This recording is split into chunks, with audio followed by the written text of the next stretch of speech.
Shalom, queridos. Hoje é Tiago, capítulo 1.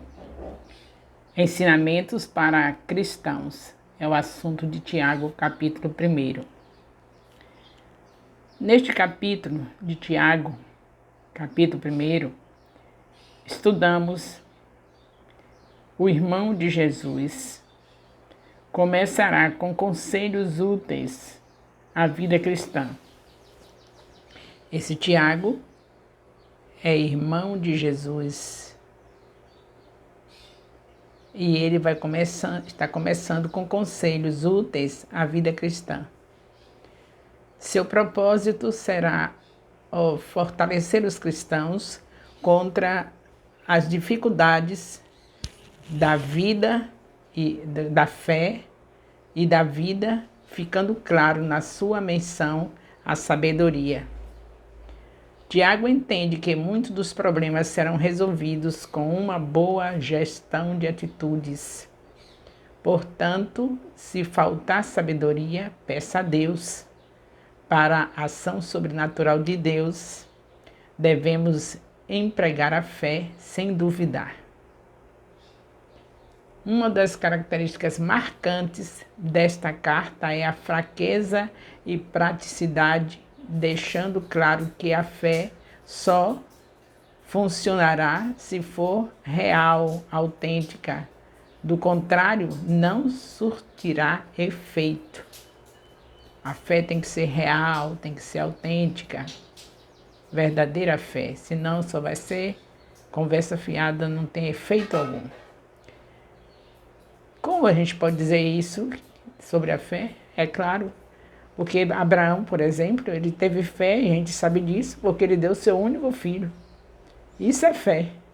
Agora, conversar somente não vai adiantar nada. Temos que ter fé, e fé tem obras. Tiago vai falar sobre isso, que a fé sem obras é morta. Então, nós vemos aqui Tiago começando desse jeitinho aqui. Como é mesmo? Ensinando aos cristãos, ensinamentos para os cristãos. Tiago entende que muitos dos problemas serão resolvidos com a boa gestão de atitudes. E está nos ensinando sobre isso.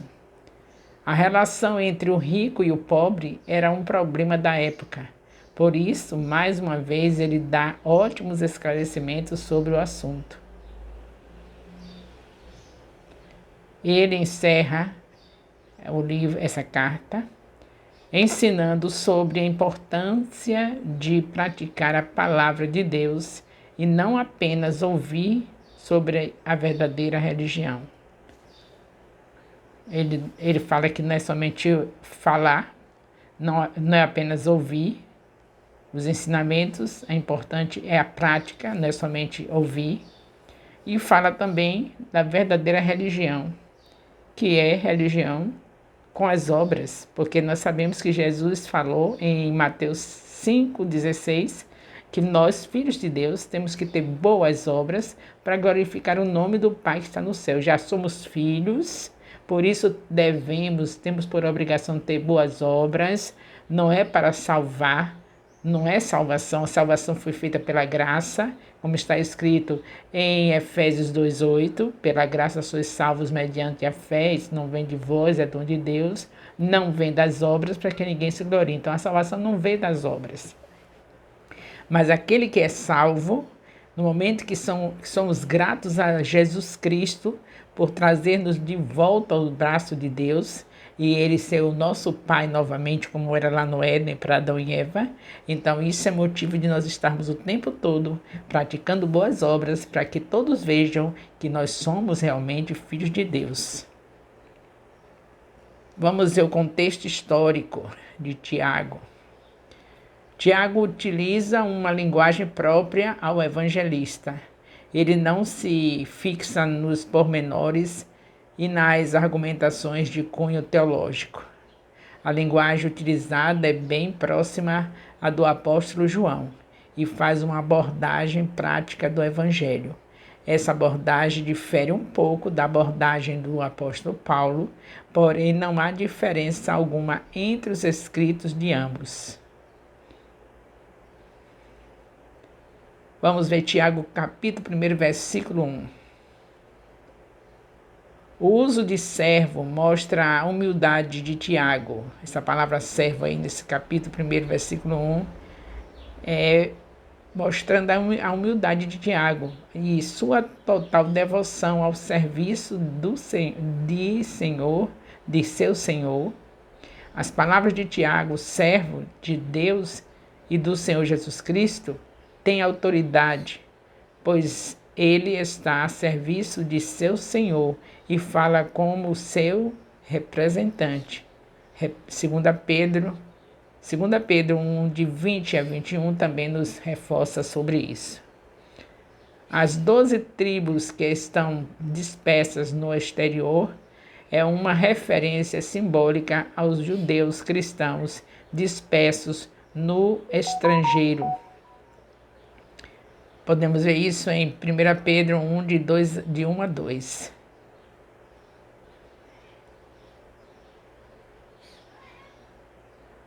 Louvado seja Deus. Tiago 1, capítulo 1, versículo 2. Considerem a alegria. Ele fala sobre isso, para se considerar a alegria. Quando cair em diversas tentações, mostra que as tribulações são parte normal da vida cristã. De fato, as situações aflitivas são dadas a discípulos fiéis.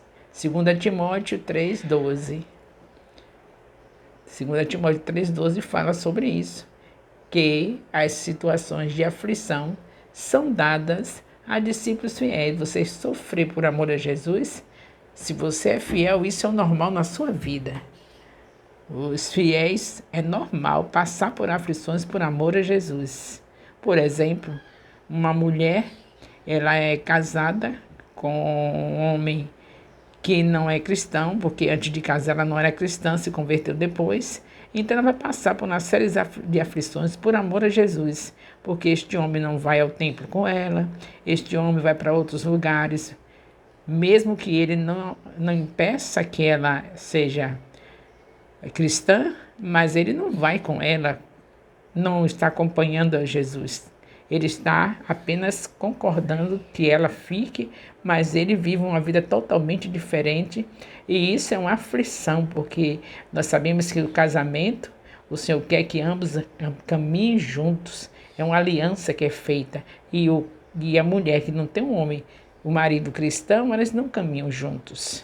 É diferente. Então, mesmo que ele permita, mas é uma aflição.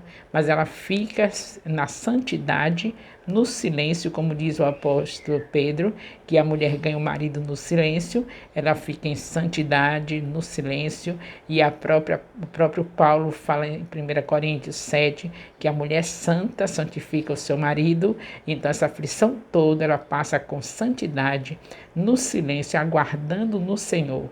E assim ela poderá, pela graça de Deus, santificar o seu marido. Então, a aflição é para crente fiel. Tem outras aflições, muitas outras que vocês experimentam por amor a Jesus, não é? Por exemplo, você vai num bairro onde marginais e ali você pode ser alcançado por uma bala perdida. O Senhor Jesus pode livrá-lo e pode também não livrar, para permitir justamente o crescimento da sua fé, para ver se você só vai servir a Ele porque Ele lhe guarda, ou se vai servir a Ele porque realmente você o ama. Porque você amando, quem ama, não mede distância, não espera somente ir para fazer alguma coisa para o bem-amado ou se tiver recompensa. Então é assim que a gente vive, que nós vivemos, e Paulo e Tiago está dizendo aqui que nós passaremos por essas coisas e devemos estar com alegria. A alegria sugere uma esperança escatológica, isto é, referente aos últimos dias.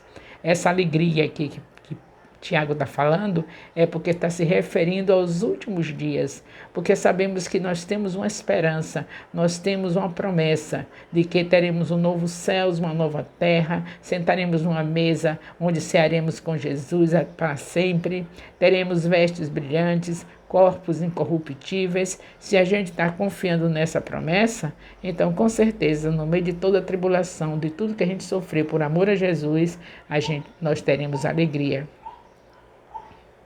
Alegria com que o cristão suporta as tentações no presente é sinal de que ele tem esperança de alívio no futuro. Note bem isso, se você enfrenta as tentações com alegria, é a demonstração de que realmente você acredita que um dia Jesus virá com poder e glória, assim como ele foi assunto aos céus, como está escrito em Atos 1:11, ele foi assunto aos céus com poder e glória, e os anjos vieram e avisaram para os discípulos que da mesma maneira como ele foi assunto aos céus, ele voltaria com poder e glória para buscar a sua igreja. Só sofre com alegria o cristão que realmente acredita nessa promessa. Tiago 1:3. Fé opera a paciência. Sabendo, modifica essa palavra, sabendo, modifica.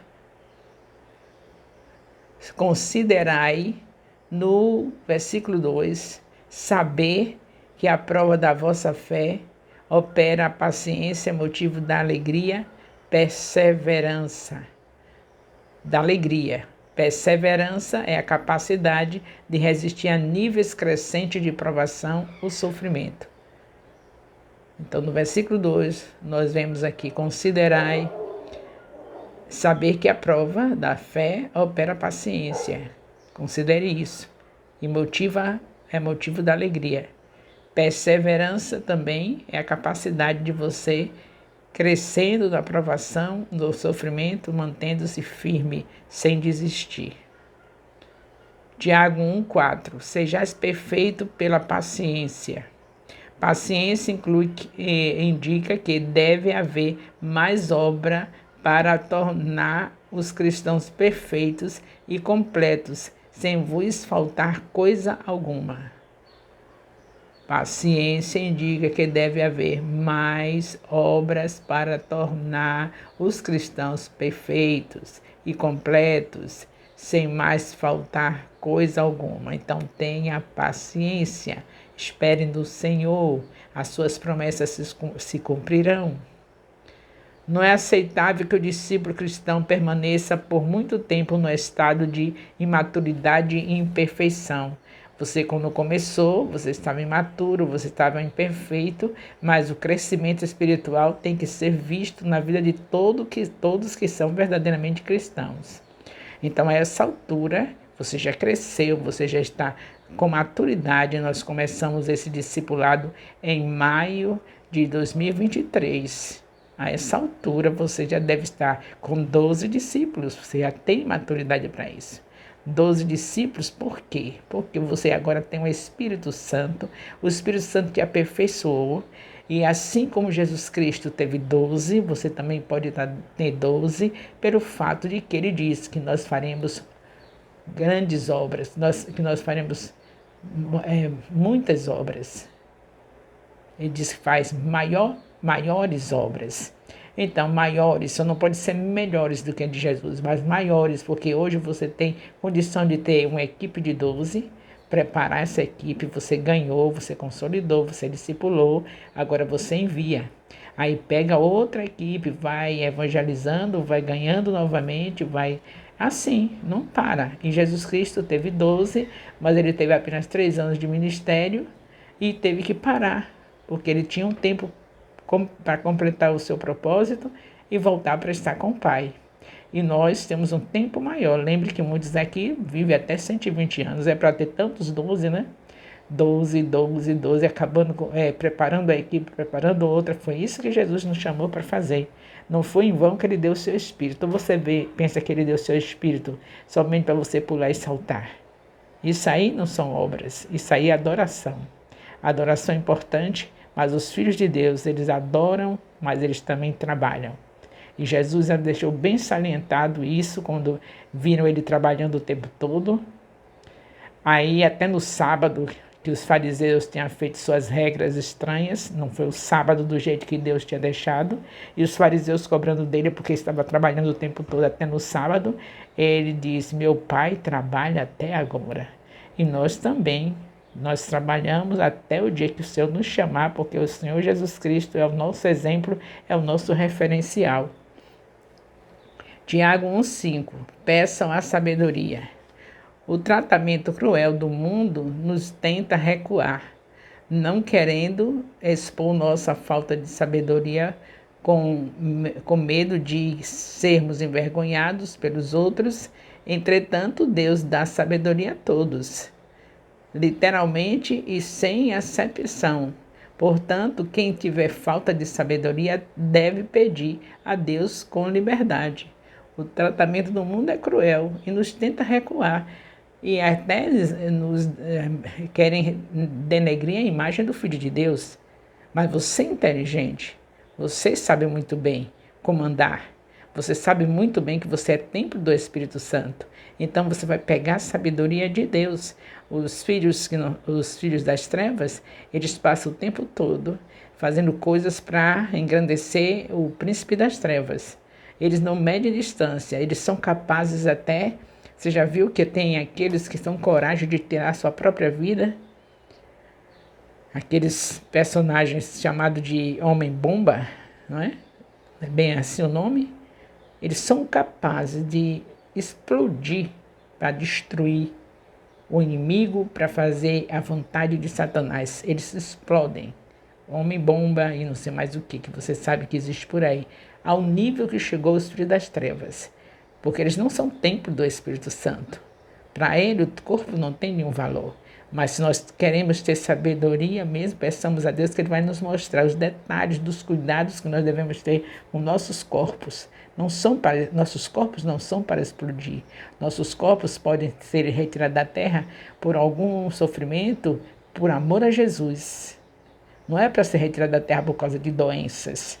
Isso é por causa da nossa falta de sabedoria, porque se a gente tivesse sabedoria, a gente acompanhava os ensinamentos do Senhor e nós só iríamos morrer como os discípulos no passado, os apóstolos morreram.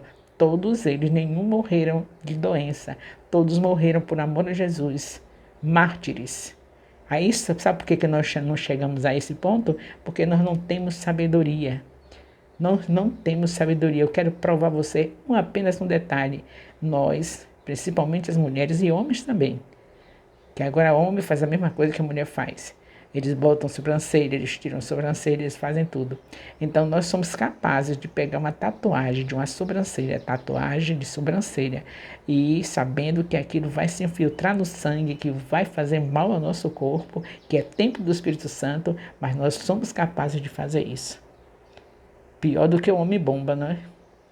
Porque o homem-bomba explode na hora e acabou. E a gente não, a gente vai cada dia colocando alguma coisa de uma maneira lenta para destruir o nosso corpo. Se você vier me perguntar, eu vou dizer uma série de coisas que nós, com a falta de sabedoria, fazemos para destruir o nosso corpo pela ignorância, porque eu acredito que nem sabem, mas Deus manda pedir sabedoria. Se pedir sabedoria, você vai entender tudo o que eu estou falando. Então, peça sabedoria a Deus, porque para você ter um corpo saudável, para você ter discípulos, precisa ter um corpo saudável. Você vai para as invasões, você vai para os lugares ganhar as vidas, porque o lugar maior de ganhar vidas é nesses lugares. Você não tem 12 discípulos ainda, porque você não foi daí numa zona de pessoas que estão passando fome, e aí você ganha no instante. 12 famílias passando fome, você ajudando essas 12 famílias, você vai ter no mínimo um discípulo de cada família. Então já são 12 discípulos. Então a gente precisa mesmo de sabedoria, né? Porque a gente está pensando que vai ganhar discípulos sentado no banco, na poltrona ou na cadeira todo domingo. É assim que a gente ganha? De jeito nenhum. Precisamos de sabedoria mesmo. Porque Deus não vai deixar se escarnecer. Ele já disse para nós para pedir. Se você não tem, peça, que Ele dá e não lança no rosto. Tiago 1, de 6 a 8. Sem hesitar. Devemos pedir sabedoria com fé e não hesitando. A segurança não está apenas no fato de termos tido fé, mas na pessoa em quem colocamos nossa fé, o próprio Deus. Então, por que você está hesitando? Por que você está ainda com dificuldade de pedir sabedoria? Se você sabe que temos um Deus que disse que dá e não lança no rosto, pelo amor de Deus, peça sabedoria para você já estar com seus 12 discípulos, uma série de coisas que você está fazendo que está impedindo essa obra. Se você abrir seus olhos espirituais, peça a visão de águia. A águia consegue enxergar 8 quilômetros antes do predador, do inimigo estar lá. Ela vê 8 quilômetros de distância, então ele é pego de surpresa. Em vez do inimigo pegá-la, ela que pega o inimigo de surpresa. Tenha sabedoria, o Senhor fala muito sobre águia. Por que você não diz assim, eu quero ter a visão da águia, que você vai ver quantos discípulos você vai ganhar. Vai ganhar muitos discípulos. Eu passei por vários bairros e deixei congregações por causa disso, porque o Senhor me viu carente de sabedoria e pedindo sabedoria para Ele. E hoje eu estou aos 76 anos, ajudando vocês, como discípulos do Ministério MAI FJ, a estar tendo sabedoria, porque nós estamos aqui nessa terra para ganhá-la para Jesus. Nós vamos levar essa cidade aos pés do Senhor Jesus, porque vamos estar cheios de sabedoria de Deus. Tiago capítulo 1, versículo 9 a 11. Rico e pobre, o rico e o pobre. Tiago deu 2 exemplos de pessoas enfrentando provações: o irmão de baixa posição social, o pobre, e o rico, do ponto de vista da eternidade. Nenhum desses dois tem motivo algum para se orgulhar. Ambos são iguais diante de Deus. Então, Tiago fala do pobre, o irmão de baixa posição, e do rico. E o que você acha? O que nós temos que achar é o que a palavra de Deus diz. Então, leia com cuidado e preste atenção sobre o que Deus fala sobre o rico e sobre o pobre. Do ponto de vista da eternidade, nenhum desses dois tem motivo para se orgulhar. Tiago 1:12. Abençoado quem resiste à tentação. Abençoado mostra que a pessoa que anda nos caminhos do Senhor vê suas lutas do ponto de vista da esperança escatológica que aguarda. Nesse contexto, seus problemas atuais parecem passageiros, porque você tem uma esperança. Já falei sobre isso no início e estou lhe falando agora. Você tem uma esperança ou você já perdeu a esperança? Você está esperando mesmo um Jesus que vem com poder e glória para buscar a igreja? Você está esperando? Veja Mateus capítulo 25, do versículo 31 a 46, e veja como é que ele vai te chamar. Então, vele por isso, lute por isso, porque ele vai te chamar daquele jeito. Se não tiver daquele jeito, não vai, porque só vai para os céus filhos de Deus. E filhos de Deus está do jeito que está escrito em Mateus 25, capítulo 25, de 31 a 46. Louvado seja Deus. Tiago 1, 13 a 18. O termo tentado liga estes versículos à seção anterior. 2 tipos de afirmação esclarecem a ligação de Deus com a tentação. De fato, temos as afirmações explicando o que Deus não é e o que ele não faz. Deus não pode ser tentado pelo mal e a nenhum homem tenta. De outro lado, nós temos afirmações que mostram que tipo de coisa vem de Deus. Toda boa dádiva e todo dom perfeito vem da parte de Deus. Então tome posse, em nome de Jesus. Tiago 1, de 13 a 14. Deus não tenta ninguém. O ponto de vista duplamente negativo é enfático em negar que o Senhor conduza as pessoas à tentação. A tentação vem da concupiscência de cada um.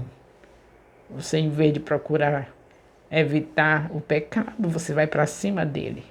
Por isso que vem, se você tivesse pedindo uma moça em casamento e você fosse cuidar dos acabamentos do apartamento, cuidar da sua vida, você não teria tentação. Você não estaria, mas você vai pedir em casamento e já fica querendo tomar posse do objeto, da pessoa, objeto não, que é um ser humano, que é uma pessoa especial, a pessoa que você vai casar, você já quer tomar posse do corpo dela antes de ter dono, já começa tudo errado. Todo dia atrás dela, vai tomar sorvete, você e ela, vai tomar. Não pode, você sozinho, você tem que saber, você precisa saber, todos nós precisamos saber a como nós, como o homem reage, como a mulher reage. A fisiologia do homem é diferente da mulher. Você vai ficar junto da pessoa que você vai casar, tomando sorvete, pensando em quê? Me diga, peça sabedoria a Deus. Tiago está mandando. Você sabe muito bem que você vai tomar sorvete com a pessoa que você pretende casar, que pediu em casamento, vai pensar. E a Bíblia diz em Mateus 5:28 que sem pensar já fez. É Jesus falando no Sermão do Monte, em Mateus 5:28. Então, se você sabe que vai pensar, por que você vai se entregar à tentação? Você fica quietinho no seu canto, cuidando do enxoval, já pediu um casamento, já está garantido, em nome de Jesus, vamos orar. E no dia do casamento você dá o primeiro beijo e tem a posse do corpo da sua esposa de acordo com a Bíblia ensina. Porque sair da palavra é sair de Jesus. Jesus é a palavra. Você sai da palavra e já começa o casamento mal. Ele diz que é para se pensar fez. Então você vai ficar quietinho aguardando o casamento. E quando casar você beija a primeira vez diante do altar. E na primeira vez você possui o corpo depois de casado. Pela primeira vez. Eu falo dessas coisas porque é o que mais tem derrubado a igreja, é o que mais tem derrubado os solteiros, é justamente o problema de sexo.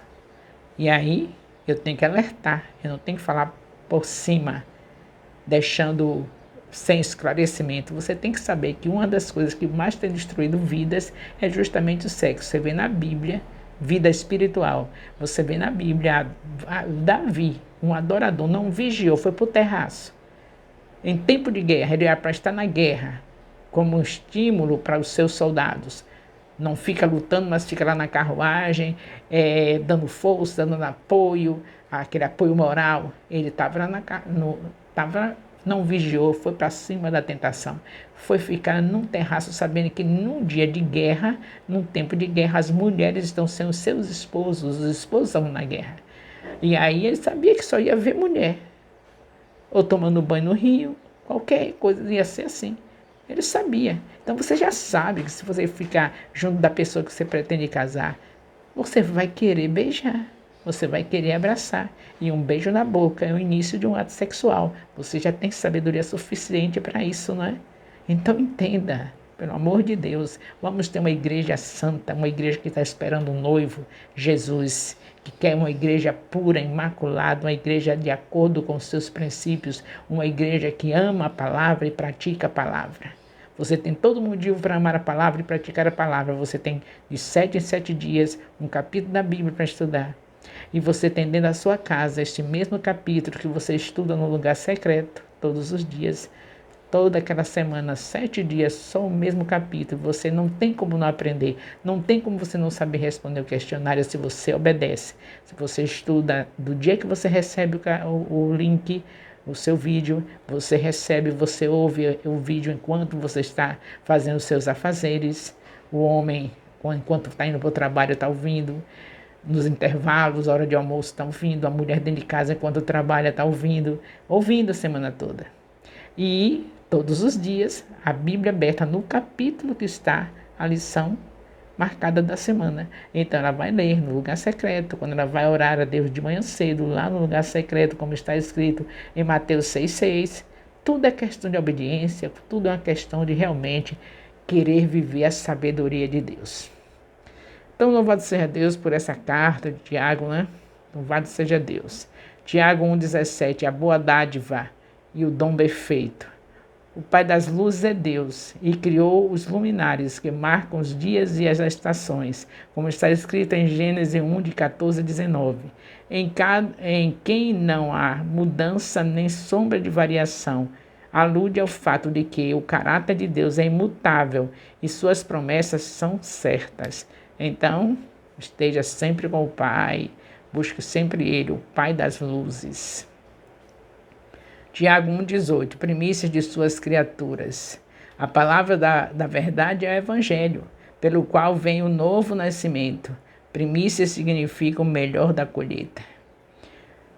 Deus dá dádiva que gerem frutos maravilhosos e não tentação que, através de desejos e caprichos, levam à morte. O que Deus dá é boa dádiva. A tentação é você mesmo que quer, porque Deus não tenta, certo? Você que escolhe isso, viver as tentações e cair no pecado. Então desista hoje, tenha sabedoria para viver a santidade e experimentar o melhor de Deus. Sem santidade ninguém vê a Deus. Tiago 1, 19 a 27. Esta seção localiza boa conduta cristã, principalmente em relação ao uso da língua. O uso da língua, por favor, em nome de Jesus, tenha sabedoria.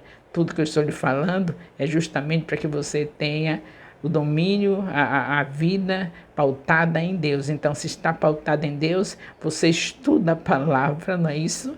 Você tem tudo para estudar, você está no ministério que o discipulado é tudo no seu lar. Com esse capítulo do discipulado, você faz o culto doméstico todas as noites. Com esse capítulo discipulado, você ao meio-dia descansa, ou lendo e descansando o almoço e lendo. Com esse capítulo discipulado, você faz o seu momento de intimidade com Deus no amanhecer. Você tem tudo para viver a palavra. Então, se você está com a palavra enxertada em você, tenha certeza que você vai viver a santidade, porque o salmista diz que ele escondia a palavra de Deus no coração para não pecar contra Deus. Então, sua língua vai ser dominada pelo Espírito Santo se você realmente ama a palavra, estuda a palavra semanalmente, diariamente. Você tem tudo para fazer isso, já tem um capítulo que você recebe pelo seu discipulador para você ler a semana inteira.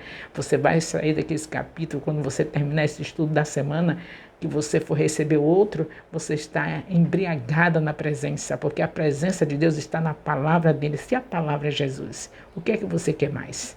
Então fica nessa boa dádiva do Senhor. Palavra enxertada.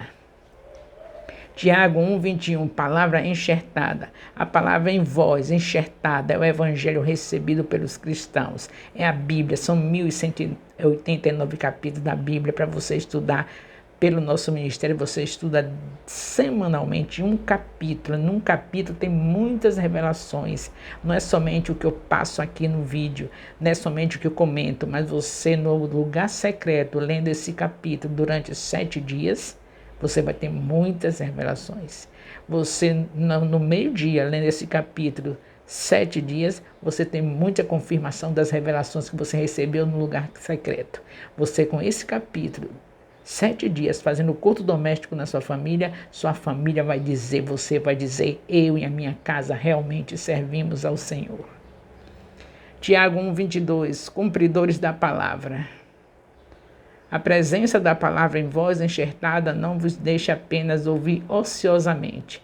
A verdadeira adoração faz com que coloquemos as exortações do Evangelho em prática. Se você é um verdadeiro adorador, você recebe a exortação, você procura o conserto no poder do Espírito Santo e vai viver em santidade. Tiago 1, 23 a 25. Abençoados abençoado em seu feito. Abençoado em seu feito.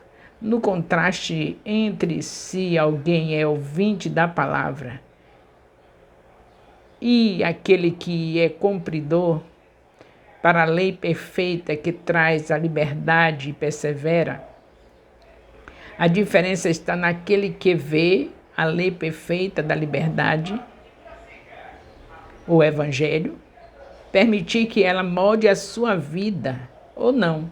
A diferença está nisso. Porque se você viver a palavra, ela vai mudar a sua vida. Se você realmente ama a palavra e sabe que Jesus é a palavra, você vai viver essa palavra. E aí sua vida vai ser moldada em Cristo. Você está querendo que a vida seja moldada em Cristo simplesmente porque você pula e salta todo domingo no templo? A vida moldada em Cristo é 6 dias da semana você envolvido com Deus dentro da sua casa. Quando chega no domingo, você já entra envolvido com a presença de Deus. Não vai sair do culto dizendo, eu não vi nada. Você não viu nada porque você passou a semana toda dentro de casa somente olhando para o que não devia. Mas se você passar a semana dentro de casa olhando para onde você deve olhar, que é a palavra de Deus, e estudando, você vai chegar no culto tão animado, tão cheio do Espírito Santo, que você vai dobrar o seu joelho, vai orar pelo pregador, e o pregador vai falar tudo aquilo que você precisa ouvir, e você vai sair feliz com isso. Tiago 1, 26 a 27, órfãos e viúvas. Você já sabe, é correto, é certo que você já sabe que a verdadeira religião é cuidar dos necessitados, órfãos, viúvas que estão passando fome.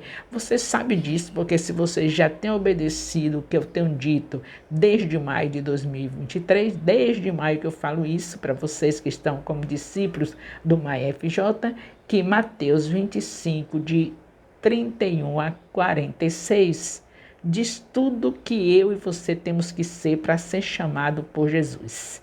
E dentro do que está ali no chamado por Jesus, está justamente isso. Está incluído órfãos e viúvas, que eles são pessoas que precisam das nossas orações e da nossa ajuda. Não é somente orar, mas você ir na casa do órfão, da viúva, ver o que eles necessitam e ajudá-los. Está incluído lá em Mateus 25, de 31 a 46. Vinde bendito do meu Pai, porque quando eu estava com fome, quantas viúvas estão com fome? Quantos órfãos me deste de comer? Quando eu estava com sede, quantas viúvas, quantos órfãos com sede? Então, quando eu estava enfermo, quantas viúvas enfermas sem ter um medicamento para ela ou para seus filhos? Então, vamos entender que a palavra de Deus, de Gênesis Apocalipse, Deus requer de nós justamente uma vida de amor ao próximo. E amor não é somente conversa, amor são atitudes. Então vamos prosseguir em nome de Jesus, confiando nesse Deus e obedecendo a sua palavra.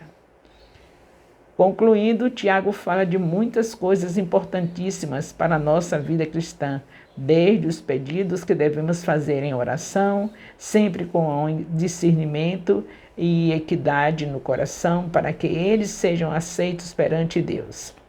Ele nos ensina que o homem que resiste a uma tentação é abençoado por Deus. E quantas vezes em nosso caminho temos a oportunidade de pegar um atalho. Por que atalho? Um desvio. Por que desvio? Talvez até uma rota mais difícil e larga. Não tem que procurar atalho. Ele ensina que o homem que resiste a uma tentação é abençoado por Deus. Por que você está procurando atalho? Vai pelo caminho certo em nome de Jesus.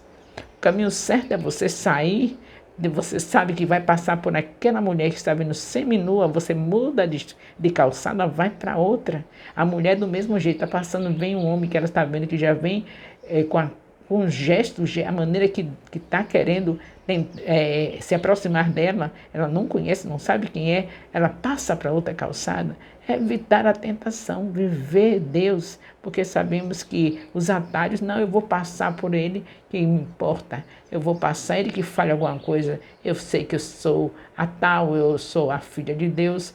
Você sabe muito bem que se a mulher, a fisiologia da mulher, pelo que ouve, porque você sabe que vai passar e vai ouvir uma coisa terrível da boca daquele ímpio e você vai passar. Passa para outra calçada, evita a tentação, deixa de atalho, dizer que pode, não, eu posso, porque eu posso todas as coisas, naquele que me fortalece, eu vou atravessar para o outro lado, nada. Eu sou uma mulher de Deus, eu vou passar por ele mesmo.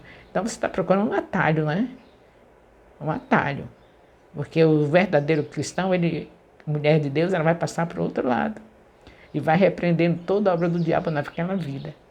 E um homem de Deus, da mesma maneira, ele vai ver, ele vai estar evitando ver uma mulher que vem seminua, ele vai passar por perto porque ele é um santo homem de Deus, ele vai passar para o outro lado e repreendendo a pombagira que tiver na vida dela no nome de Jesus. Tenha sabedoria, Tiago não quer deixar você sem sabedoria, não quer que você fique sem sabedoria, porque a sabedoria é algo que Deus quer em toda a Bíblia, que você e eu tenha.